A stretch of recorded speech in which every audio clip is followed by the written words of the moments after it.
Hello, this is Claudia, your Italian teacher from Spangle Italian Learn Italian. And in this listening exercise, I will be talking about being a guest at a hotel or at friends or family, what sort of accommodation I like when I travel, what I think makes a good host, and I'll also tell you an unusually pleasant experience I had once when I was staying at my parents' visiting. So, sei pronto? Sei pronta? Cominciamo. Quando viaggio, la scelta del tipo di alloggio varia a seconda se sono da sola o con mio marito, perché lui ha il sonno molto più leggero del mio e dunque se c'è molto rumore, lui fatica un po' di più a dormire. Lui viene dalla campagna e io vengo dalla città e per questo non è molto facile per lui dormire se la stanza è molto rumorosa e quindi se forse è accanto ad una finestra dove passa molta gente o se siamo in un posto molto trafficato. A livello del tipo di alloggio non mi piacciono molto le stanze di albergo. Preferisco un Airbnb o un affittacamere, insomma, possibilmente che abbia un angolo cottura o una cucina per poter essere indipendenti all'ora dei pasti, perché non mi piace molto mangiare in ristorante. Ogni tanto va bene, ma non mi piace dipendere dai ristoranti. Ovviamente deve essere molto pulito e in ordine, ci deve essere acqua calda nel bagno e ovviamente se è estate ci deve essere l'aria condizionata e magari anche uno stendino per appendere gli asciugamani dalla spiaggia o dalla piscina e i costumi da bagno. D'altronde è importante anche che si trovi in un posto centrale, magari vicino a bar e altri locali, negozi, magari un supermercato per poter fare un po' di spesa. E mi piace molto camminare quando sono in vacanza, quindi se le distanze sono raggiungibili a piedi, allora perfetto per me. A livello di belle esperienze, per me le esperienze più belle sono sempre state a casa di amici e parenti.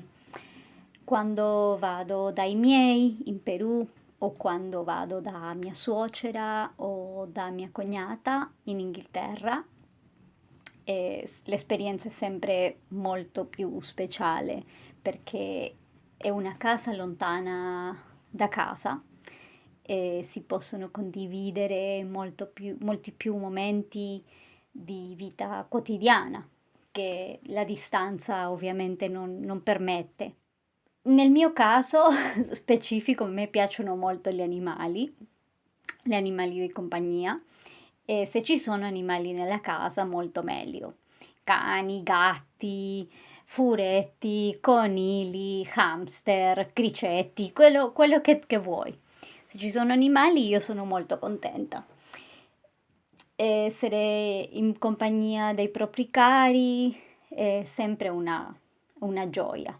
Ora ti voglio raccontare una bella esperienza, anche se un po' inusuale.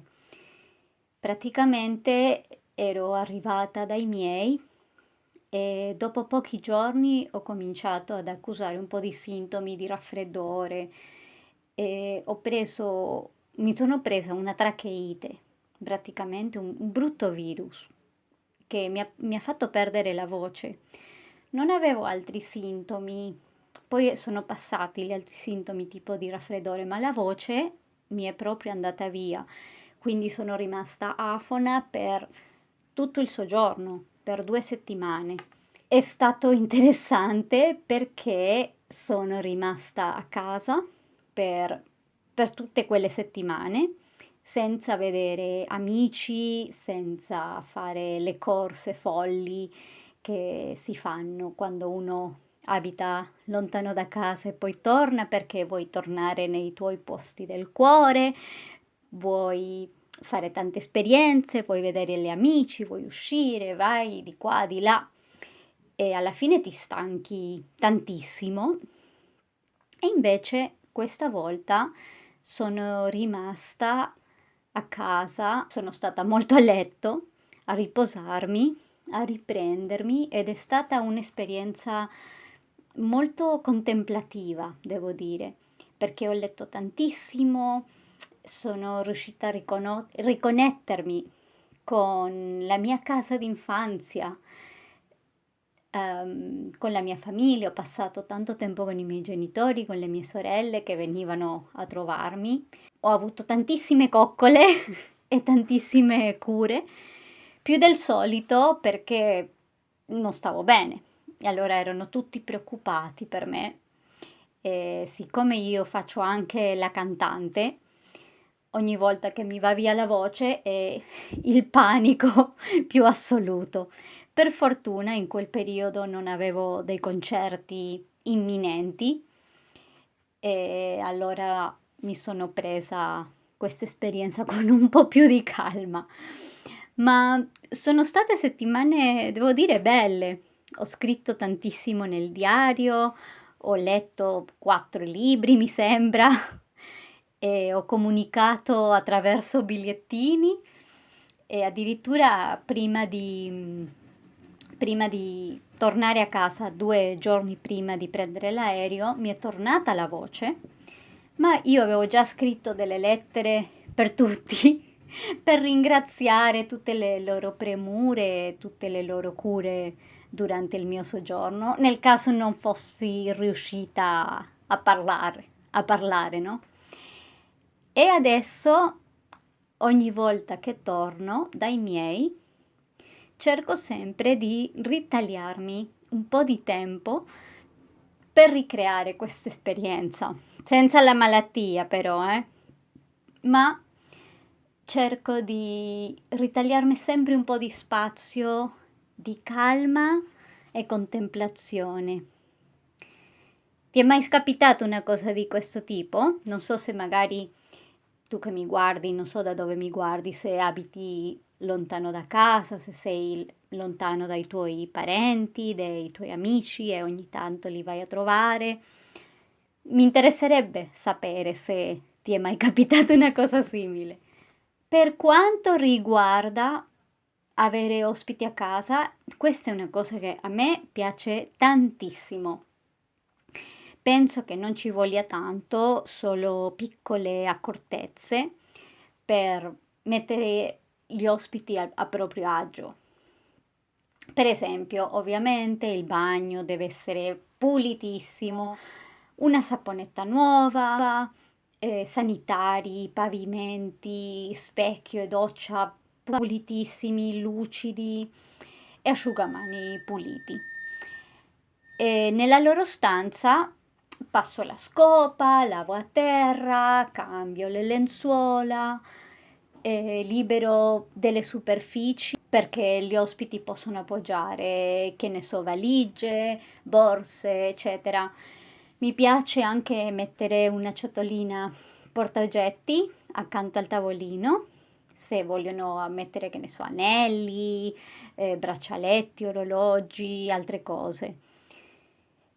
L'unica sfida è riuscire a tenere i gatti lontani dalla camera, in modo che gli ospiti non trovino tutto pieno di peli.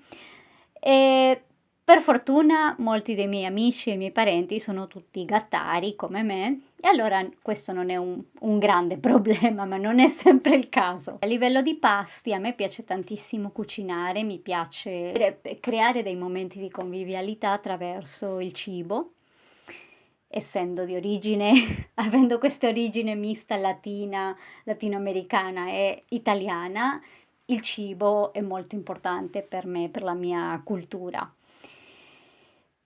E chiedo sempre agli ospiti se hanno delle intolleranze o se hanno anche delle cose specifiche che gli piace, certa frutta, verdura, cosa prendono a colazione, così per fare trovare tutto pronto.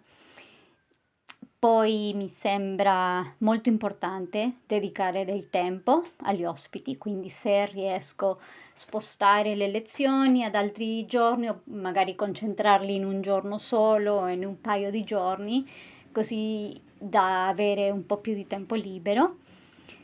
E organizziamo delle gite, passeggiate, li porto a vedere dei posti particolari, ma anche importante, secondo me molto importante, lasciare spazio per riposare, per stare anche un po' da soli, perché è molto importante questa nozione del dolce far niente, soprattutto se sei in vacanza, è sempre importante, eh, un po' come quello che dicevo prima, di avere un momento di contemplazione, ma anche semplicemente non far niente, niente. Ed ecco qua. Adesso tocca a te.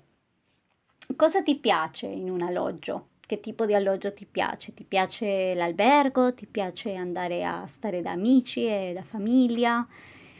Ti piace avere ospiti a casa perché c'è a chi non piace? Se ti piacciono queste chiacchiere, questi video che sono un po' le risposte alle domande che io faccio a alcuni dei miei studenti, ehm, se ti piace l'idea di ricevere del feedback specializzato, mandami un messaggio, ti lascio la mia mail qua sotto nella descrizione e parliamo di La Vita è Bella, che è questo programma di conversazione personalizzato e, e basta, se ti interessa mandami il messaggino. Adesso se vuoi fare più pratica di listening, puoi vedere questo video qua. Ci vediamo alla prossima. Buono studio!